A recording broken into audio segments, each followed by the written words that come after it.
Siapa yang tak kenal Lamborghini, mobil asal Italia yang saat ini menjadi salah satu merek paling eksklusif di dunia. Mobil ini terkenal dengan kecepatan, tenaga, keindahan, serta menjadi mobil yang banyak dimiliki orang-orang kaya. Namun siapa sangka, Lamborghini memiliki cerita memilukan di belakangnya, di mana merek eksklusif ini ternyata lahir dari sebuah penghinaan.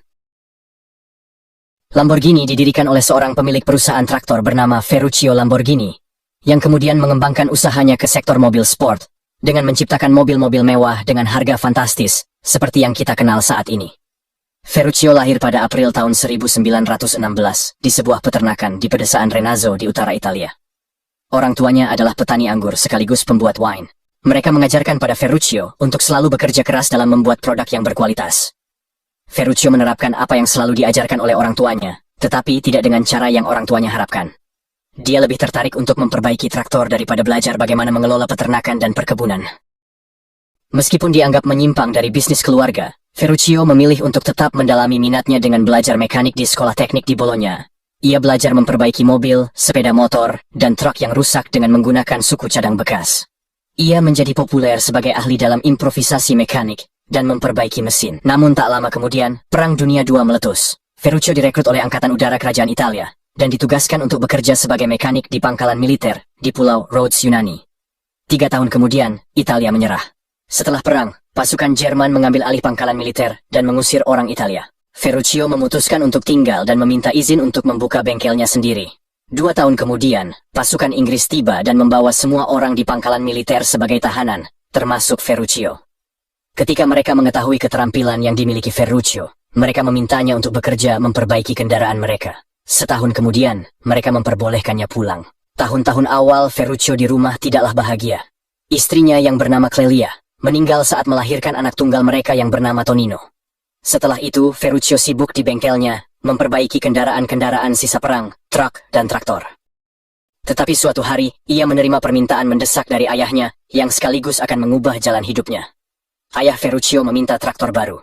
Saat itulah Ferruccio menyadari bahwa para petani Italia sangat membutuhkan traktor untuk meningkatkan produksi pertanian mereka, sehingga bisa segera pulih dari efek perang. Tetapi hal itu memerlukan peralatan yang memadai untuk bisa diwujudkan. Berbekal pengalaman dalam bekerja memperbaiki kendaraan perang, Ferruccio membawa sisa kendaraan militer dan menggunakannya untuk membuat traktor baru. Traktor buatannya dibangun dengan mesin yang telah dimodifikasi, agar dapat berjalan dengan bahan bakar solar yang murah. Alhasil, traktor buatannya sangat diminati oleh petani karena terjangkau dan sangat inovatif. Melihat kesempatan itu, Ferruccio memutuskan untuk mendirikan perusahaan pertamanya yang diberi nama Trattori Lamborghini. Karena traktornya memiliki banyak peminat, ia memerlukan modal lebih banyak untuk memproduksinya. Ayahnya memutuskan untuk menggunakan peternakannya sebagai jaminan untuk pinjaman. Risiko yang diambil Ferruccio dan ayahnya pun berbuah manis. Perusahaan tersebut berkembang pesat dan menjadi salah satu produsen traktor terbesar di Italia. Ferruccio merayakan kesuksesannya dengan membeli mobil-mobil sport mahal. Ia bahkan mulai mengoleksi Jaguar, Mercedes, Maserati, dan Ferrari. Tetapi tidak ada yang benar-benar bisa memuaskannya. Ia sangat kecewa dengan Ferrari tipe 250 GT miliknya, karena koplingnya sering rusak. Suatu hari, ia membawa Ferrari ke mekaniknya untuk diperbaiki, dan Ferruccio menyadari bahwa kopling yang dipakai oleh Ferrari sama dengan kopling yang dipasang pada salah satu traktornya. Ia merasa tidak cocok dengan hal itu, karena ia hanya membayar 10 euro untuk kopling yang digunakan di traktornya. Sedangkan ia harus membayar ke Ferrari sebesar 1000 euro, atau sekitar 17 juta rupiah untuk barang yang sama. Ia memutuskan untuk memberitahu Enzo Ferrari tentang kekurangan yang ia temukan di mobil-mobilnya. Selain kopling yang sering rusak, mobilnya juga dianggap terlalu berisik dan kasar saat dikendarai. Enzo mengabaikan Ferruccio dan bersikeras bahwa masalahnya bukan pada mobil, tetapi pada pengemudinya. Enzo berkata kepada Ferruccio, "Kamu hanyalah pengemudi traktor dan seorang petani. Kamu tidak pantas mengeluh tentang mobil saya. Mobil saya adalah yang terbaik di dunia." Mendengar perkataan itu, dengan kesal Ferruccio menjawab, "Iya, saya adalah petani.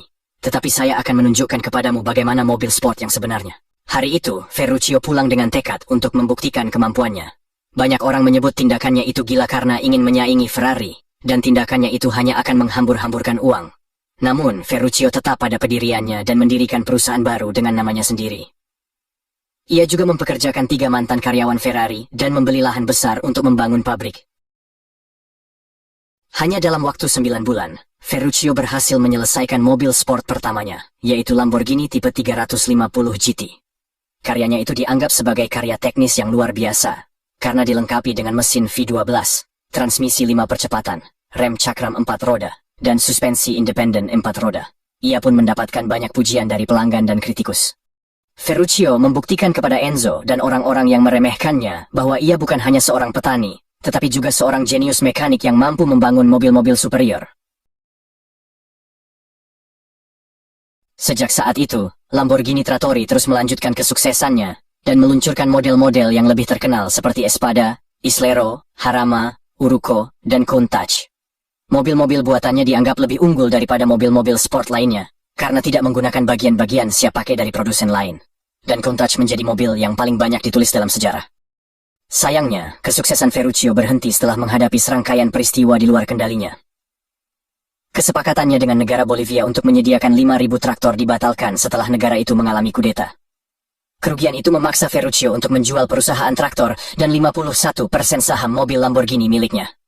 Kemudian, terjadi krisis moneter dunia dan krisis minyak yang mengakibatkan kenaikan harga bahan bakar dan menciptakan krisis di industri otomotif. Ferruccio melakukan yang terbaik untuk menjaga bisnisnya tetap hidup dan berhasil menemukan pembeli untuk traktor-traktornya yang belum terjual. Namun, ia memutuskan untuk pensiun dini dan menjual 49% saham Lamborghini yang tersisa. Sementara itu, pemilik baru perusahaan Lamborghini mencoba untuk menghidupkan kembali mereknya tetapi gagal. Kemudian perusahaan itu terpaksa dilikuidasi dan diambil alih oleh pemerintah Italia. Beberapa tahun kemudian, pemerintah Italia menjualnya seharga $3 juta kepada 2 miliarder Prancis. Mereka berharap untuk merenovasi fasilitas Lamborghini lama dan mempekerjakan insinyur baru, tetapi mereka kehabisan uang dan menjual perusahaan kepada Chrysler. Chrysler berencana untuk mengimpor merek itu ke Amerika Serikat, tetapi gagal mendapatkan keuntungan.